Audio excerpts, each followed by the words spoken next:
શ્રી કૃષ્ણ. પપ્પા, શું થયું? કઈ પ્રોબ્લેમ થઈ ગયો? કેમ આમ અચાનક અમને લોકોને બોલાવી લીધા? અમે લોકો અડધા રસ્તેથી પાછા આવી ગયા. કઈ ચિંતા જેવું તો નથી ને પપ્પા? તમારી તબિયત તો સારી છે ને? બેટા, મને ખબર છે કે તમે લોકો ફરવા માટે નીકળ્યા હતા. હું એવું નહોતો ઈચ્છતો કે તમને હું પાછા બોલાવું, પણ આ વાત જ કંઈક એવી હતી ને એટલે ના છૂટકે મારે તને ફોન કરીને બોલાવવો પડ્યો. અરે ના પપ્પા, તમે અમને ફોન કરીને ઘરે પાછા બોલાવ્યા છે ને એનું અમને કંઈ ખોટું નથી લાગ્યું, પણ થયું શું એ તો કયો. મને અંદર ગભરામણ થાય છે. કઈ તકલીફ હોય તો મને કહી દો જલ્દી. કહું છું બેટા.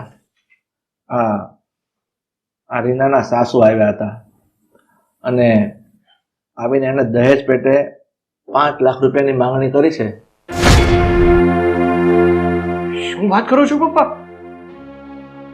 આ રીનાની સાસુ આવ્યા હતા ને એને દહેજ પેટે 5 લાખ રૂપિયા માંગ્યા? હા બેટા, મેં અરુણાબેનને બહુ સમજાવ્યા કે બેન તમે આ શું વાત કરો છો, આટલા બધા રૂપિયા આમ અચાનક અમારાથી કઈ રીતે થઈ શકે. તો મને એને ધમકી આપી, અમે તમારી દીકરીને હેરાન કરીશું, પરેશાન કરીશું. ખબર જ હતી, મને ખબર જ હતી કે એક દિવસ આવું જ કંઈક થવાનું છે પપ્પા. એ માટે જ રીનાને સમજાવતા હતા આપણે લોકો કે તું જે પગલું ભરવા જઈ રહી છે ને એ યોગ્ય નથી, તારી જિંદગી બરબાદ થઈ જશે. આવી ગયા ને એની ઓકાત ઉપર આ લોકો આવી ગયા ને. આમાં બધી ભૂલ રીનાબેનની જ છે. એમને પરનાથમાં લગ્ન કરવાની જરૂર શું હતી? અને પપ્પા, તમારે લગ્ન કરવાની હા પાડવાની શું જરૂર હતી? તારી વાત ખરી છે બેટા, પણ આ બાબતમાં હું મજબૂર હતો. જો હું ના પાડત ને તો રીના કોઈ વાતે સમજે એમ નહોતી. એ તો હઠ લઈને બેઠી હતી કે હું લગ્ન કરીશ તો એ છોકરા સાથે જ. અને જો હું ના પાડત ને તો એ ભાગી જાત અને ભાગીને એની સાથે કોર્ટ મેરેજ કરી લેત. તો પછી શું થાત? આ સમાજમાં, સોસાયટીમાં, સગા સંબંધીમાં અને આપણી જ આબરૂ જાત, આપણી નામોશી થાત. એટલે ના છૂટકે મારે એ છોકરીને હા પાડવી પડી. હા આશા, પપ્પાની વાત એકદમ સાચી છે. આ રીનાએ છે ને અમને હેરાન કરવામાં કાંઈ બાકી નથી મૂક્યું. છેલ્લે તો મરવા માટે તૈયાર થઈ ગઈ કે જો તમે એની સાથે મારા લગ્ન નહીં કરાવો ને તો હું મરી જઈશ. એટલે આ પરિણામ ના આવે ને એટલે લગ્ન કરાવવા પડ્યા. પપ્પા, એ બધું તો ઠીક છે હવે, પણ આમાં આગળ શું કરીશું આપણે એ વિચાર્યું છે તમે? 5 લાખ જેવી મોટી રકમ આપણે એ જગ્યાએથી લાવીશું? બેટા, મને એની ચિંતા છે. આજે મારે તો કોઈ કામ ધંધો નથી. આ તારા પગાર ઉપર તો આપણું ઘર ચાલે છે. તો ક્યાંથી કાઢશું એટલા બધા રૂપિયા? નથી કોઈ ગામડે જમીન કે જે વેચી નાખીએ. આ એટલો જ મુંજારો છે બેટા. એટલે જ તો મેં તને ફોન કરીને પાછો બોલાવી લીધો કે હવે કરવું શું. પપ્પા, તમે કઈ ચિંતા ના કરો. આનો રસ્તો આપણે કંઈક શોધી કાઢશું. પપ્પા, અત્યારે તો છે ને મને બીજો કોઈ રસ્તો દેખાતો નથી. આપણે એક કામ કરીએ, હું છે ને રીનાના સાસરે જાઉં અને એની સાસુ સાથે અને આ કુમાર સાથે વાત કરવાની કોશિશ કરું. તમે લોકો આજે કરી રહ્યા છો ને એ યોગ્ય નથી કરી રહ્યા. અરે લગ્ન વખતે તો કહેતા હતા કે મારે તમારી પાસેથી 1 રૂપિયો પણ ના જોઈએ. તમે તમારી દીકરી આપીને એ જ બહુ મોટું મહાન કામ કર્યું છે. અને હવે આમ અચાનક આપણી પાસે આવી માંગણી કરે એ તો વ્યાજબી ના જ ગણાય ને. તારી વાત ખરી છે બેટા, પણ તું રીનાના ઘરે જાય ને થોડો સંયમ રાખીને વાત કરજે. કારણ કે તારો મગજ છે ને એકદમ ઉગ્ર છે. તરત તું ગરમ થઈ જાય છે. એટલે ગરમ થઈને કોઈ વાત ન કરતો ને તો વાત બગડી જશે. અરે પણ પપ્પા, એક તો ભૂલ એની, ગુનો એનો, અને તો પણ આપણે સંયમ રાખવાનો. બેટા, આપણે દીકરીના મા બાપ છીએ એટલે સંયમ આપણે રાખવો જ પડે.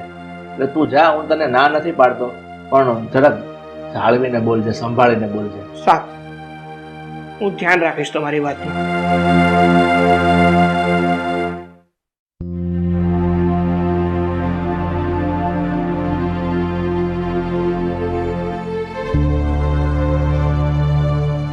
જય શ્રી કૃષ્ણ માસી. જય શ્રી કૃષ્ણ. બોલો, શું આવ્યા છો? શું કામ હતું? જો આંટી, હું તમને એ પૂછવા માટે આવ્યો છું કે શું છે આ બધું? આ શું તમાશો માંડ્યો છે તમે લોકોએ? રીનાને લગ્ન કરી 1 વર્ષ પૂરું થવા આવ્યું છે અને હવે તમે કહો છો કે દહેજ પેટે તમારે 5 લાખ રૂપિયા જોઈએ છે. શું છે આ બધું? શું કીધું તમે? અમે દહેજ શું કામ માંગીએ છીએ એમ? અરે દહેજ આપવું ને એ તો તમારી ફરજ છે અને તમે કઈ નોખી નવાઈનું દહેજ નથી આપતા, સમજી ગયા? વાહ કુમાર વાહ, ઓળખી ગયો હો તમને હું. જ્યારે તમારે મારી બેન સાથે લગ્ન કરવા હતા ત્યારે તો બહુ મોટી મોટી વાતો કરતા હતા ને તમે, કે જુઓ અમે છે ને આ દહેજની ખિલાફ છીએ, દહેજ અમારે જોઈએ જ નહીં, મારે તો છે ને હા માત્ર ને માત્ર રહીના જોતી છે. અરે તમારી દીકરી અમને મળતી હોય એનાથી વિશેષ અમારા માટે શું છે? અને અત્યારે વાહ, એ તો રીના અમને ગમતી હતી અને મારે રીના સાથે લગ્ન કરવા હતા એટલે અમે ખોટું બોલ્યા હતા. સરસ, કઈ વાંધો નહીં. એ સમયે તમે શું કામ આવું બધું કર્યું ને એ મારે નથી જાણવું. એક વાત તમે લોકો ધ્યાનથી સાંભળી લો, ત્યારે છે ને તમને લોકોને દહેજ પેટે 1 રૂપિયો પણ નહીં મળે. ઓહ, એટલે તારો એટીટ્યુડ તો એવું કહે છે કે તું કંઈ નહીં દે. પણ જો એક વાત સાંભળી લેજે, દહેજ તો તમારે આપવું જ પડશે. અને તારો એટીટ્યુડ જોઈને તો મને એવું લાગે છે કે હવે આ રકમ થોડીક વધારવી પડશે. 5 લાખથી તો કાંઈ નહીં થાય. હવે તારે ઓછામાં ઓછા 25 લાખ તો આપવા જ પડશે. અને જો આ 25 લાખ તું નહીં આપે તો તારી બેન ખબર છે ને આ ઘરમાં જ છે, અમે એને હેરાન કરશું. એને અમે સખેથી જીવવા નહીં દઈ, નહીં ખાવા દઈ, નહીં પીવા દઈ.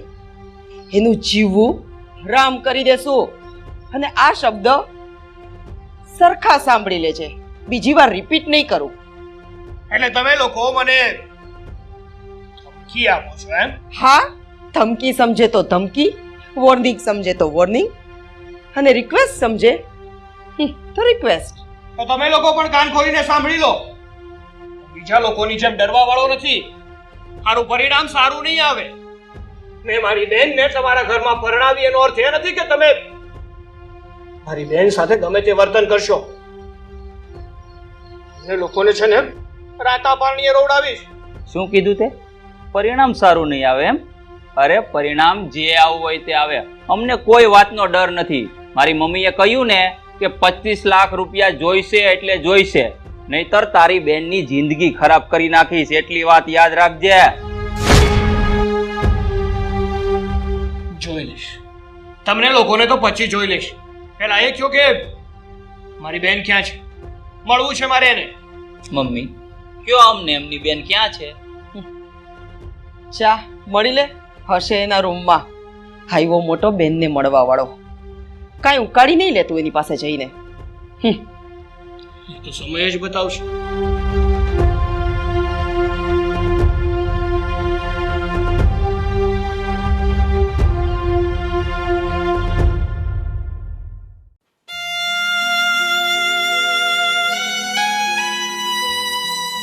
બેન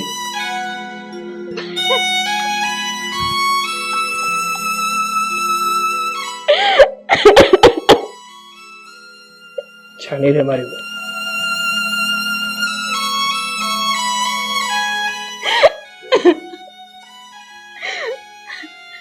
શાંત થઈ જાઓ. મારી વાત સાંભળ. સુખી છે ને તું આ ઘરમાં? લવ મેરેજ કરીને સંતોષ થઈ ગયો તને? હા, હરામખોર સાથે લગ્ન કરીને લગ્ન કરવા માટે આખું ઘર માથે લીધું હતું. પપ્પા ના પાડતા હતા, હું ના પાડતો હતો કે રીના આ છોકરો તારા માટે સારો નથી. પણ નહીં, આ તારા મગજમાં તો પ્રેમનું ભૂત સવાર થઈ ગયું હતું અને આરામખોર સિવાય બીજું કોઈ દેખાતું જ નહોતું. તને તો આ પોતાના પારકા લાગતા હતા અને આ પારકા તારા પોતાના. બનાવી લીધા ને આ પારકાને પોતાના, શું પરિણામ આવ્યું? ભાઈ મને માફ કરી દે પ્લીઝ, મને માફ કરી દે. હું તારી ને પપ્પાની બહુ મોટી ગુનેગાર છું, મને માફ કરી દે.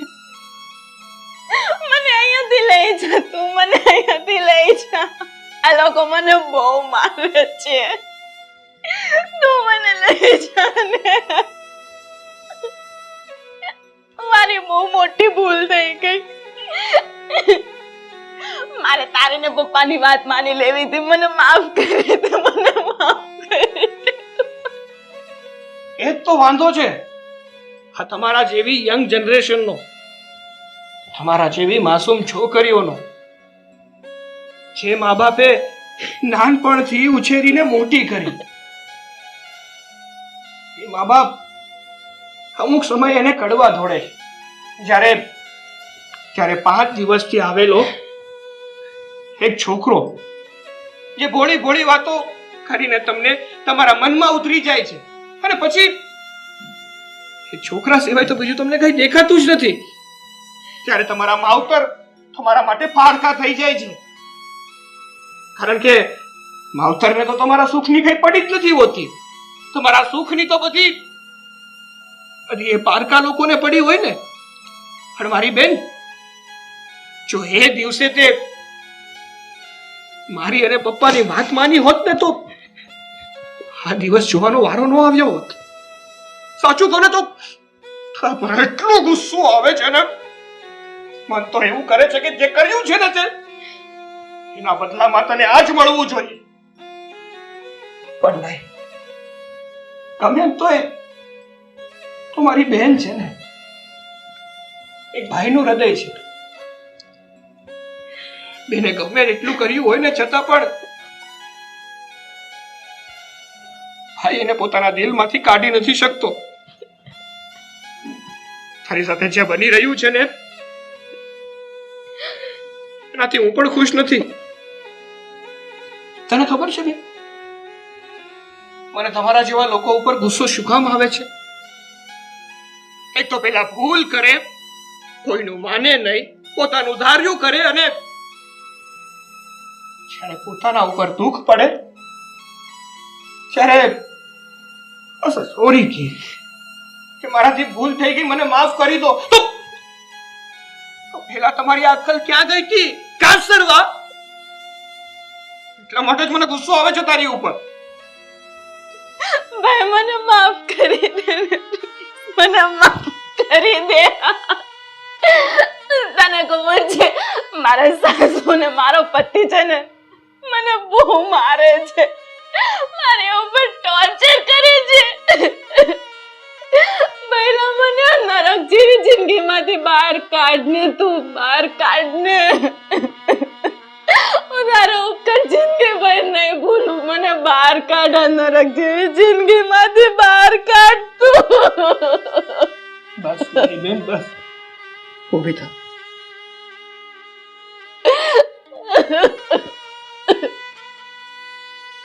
શાંત થઈ જા મારી બેન, શાંત થઈ જા. જે થયું ને એ બધું ભૂલી જા, અને મારી વાત ધ્યાનથી સાંભળ. તારી સાથે જે પણ કઈ બની રહ્યું છે ને એનો ઉકેલ તો લાવવો જ પડશે. હું અને પપ્પા કે વિચારીએ છીએ કે તને આ ઘરમાંથી કઈ રીતે બહાર કાઢીએ, પણ જ્યાં સુધી હું અને પપ્પા કઈ રસ્તો ના કાઢીએ ને ત્યાં સુધી તારે અહીંયા જ રહેવાનું છે. આ લોકો સાથે ખોટી મગજમારી નહીં કરતી, અને તારું ધ્યાન રાખજે, ઠીક છે?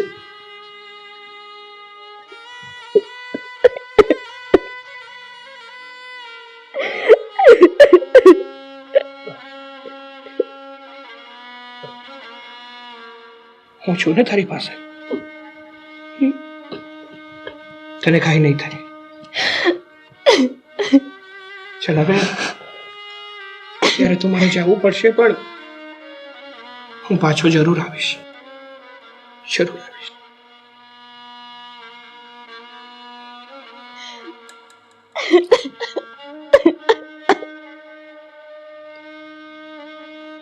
જવું પડશે મારી બેન. અત્યારે મજબૂર છું, નહીંતર અત્યારે જ તને આ ઘરમાંથી લઈ જા. જ્યાં સુધી હું પાછો ના આવું ને ત્યાં સુધી ધ્યાન રાખજે.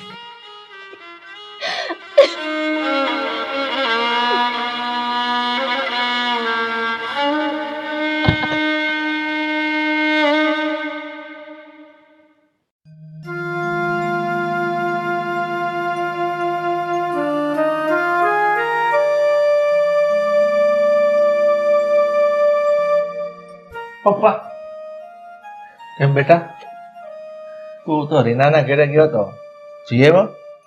હા પપ્પા, જઈ આવ્યો હું રીનાના સાસરે. શું કહ્યું એ લોકોએ? પપ્પા, એ લોકો તો નફટાઈ ઉપર ઉતર્યા છે. શું? હા પપ્પા, એ લોકોને ગમે તે ભોગે રૂપિયા જોઈએ છે એટલે જોઈએ છે. પપ્પા, ત્યાં રીનાની હાલત બહુ ખરાબ છે. એ લોકો રીનાને બહુ હેરાન કરે છે. આ રવિ કુમાર છે ને, એ આપણી રીના ઉપર જાનવરો કરતા પણ ખરાબ વર્તન કરે છે. પપ્પા, ત્યાં આપણી રીના સુરક્ષિત તો નથી જ. આપણે કંઈક તો કરવું જ પડશે. અને પપ્પા, હવે એ લોકોએ છે ને એની માંગણી પણ વધારી દીધી છે. અત્યાર સુધી તો એને 5 લાખ રૂપિયા જોતા હતા. કેમ? પણ હવે છે ને એને 25 લાખ રૂપિયા જોઈએ છે પૂરા. અરે પણ એ અહીંયા આવ્યા ત્યારે તો કહેતા હતા કે મને 5 લાખ રૂપિયા તમારે આપવા પડશે, અને 5 ના સીધા 25? હા પપ્પા, આમાં ભૂલ મારી જ છે. ત્યાં જઈને થોડુંક ઉગ્ર સ્વભાવમાં એની સાથે વર્તન કર્યું ને એમાં એ લોકોએ આ રકમ વધારી છે. બેટા, મેં તને એટલે જ પહેલા ચેતવ્યો હતો કે તું છે ને સંયમ રાખજે. ગમે તેમ બોલીશ ને તે નફટ લોકો નહીં સુધરે. શું પરિણામ આવ્યું? અરે પણ એ લોકો નાલાયક છે પપ્પા. એ લોકો એની હદ વટી ગયા છે. ના કરવાનું કરે છે. ગુસ્સો ના આવતો હોય ને તો પણ આવે. એવું વર્તન કર્યું છે એને. મને ખબર જ હતી કે આ નફટ લોકો આવું જ કંઈ કરી બેસે, અને થયું એવું જ. 5 લાખના વધારીને 25 લાખ કરી નાખ્યા. બેટા, ક્યાંથી કાઢશો આટલા બધા રૂપિયા? તને તો ખબર છે આપણી પાસે કોઈ વસ્તુ એવી નથી કે વેચી નાખીએ. હા પપ્પા, તમારી વાત એકદમ સાચી છે કે આપણી પાસે રૂપિયાની એવી કોઈ જોગવાઈ નથી. આપણું ઘર પણ આ મારા પગારથી ચાલે છે. એમાં પણ બચત થતી નથી ને નથી કોઈ બીજી મૂડી આપણી પાસે. પણ પપ્પા, જે હોય તે, હું માનું છું કે રીનાથી ભૂલ થઈ ગઈ. રીનાને આવું નહોતું કરવું જોઈતું અને આપણી વાતને સમજવી જોઈતી હતી. પણ પપ્પા, જે થઈ ગયું ને એને તો તમે કે હું કોઈ બદલી નહીં શકીએ. પણ એ ઘરમાં જે રીનાની હાલત છે ને એ મારાથી નથી જોવાતી પપ્પા. ગમે એમ તો એ મારી બહેન અને તમારી દીકરી છે. એને બચાવવા માટે કંઈક તો કરવું જ પડશે પપ્પા. કંઈક તો કરવું જ પડશે. તારી વાત ખરી છે બેટા. ગમે એમ તો એ આપણી દીકરી છે, આ ઘરની દીકરી છે. એને બચાવીને એક મા બાપની ફરજ છે. પપ્પા, હવે તો આપણી પાસે એક જ રસ્તો છે. એક જ રસ્તો? કયો? આપણે જે આ ઘરમાં રહીએ છીએ ને એ મકાન વેચી દઈએ. શું? હા પપ્પા, જો આ મકાન વેચીશું ને તો જ આપણી પાસે એટલા પૈસા આવશે. પણ બેટા, તે વિચાર કર્યો છે? આ મકાન વેચી દઈશું પછી ક્યાં જઈશું? પછી જોયું જશે પપ્પા. ભાડે ઘર રાખી લઈશું, એમાં રહી લઈશું. પણ અત્યારે જે આ હાલત જોઈ છે ને મેં બેનની રીનાની, એ પછી મને બીજું કઈ નથી સૂચતું પપ્પા. કોઈ વાંધો નહીં બેટા, તને જે ઠીક લાગે ને એમ કરીશું. સારું.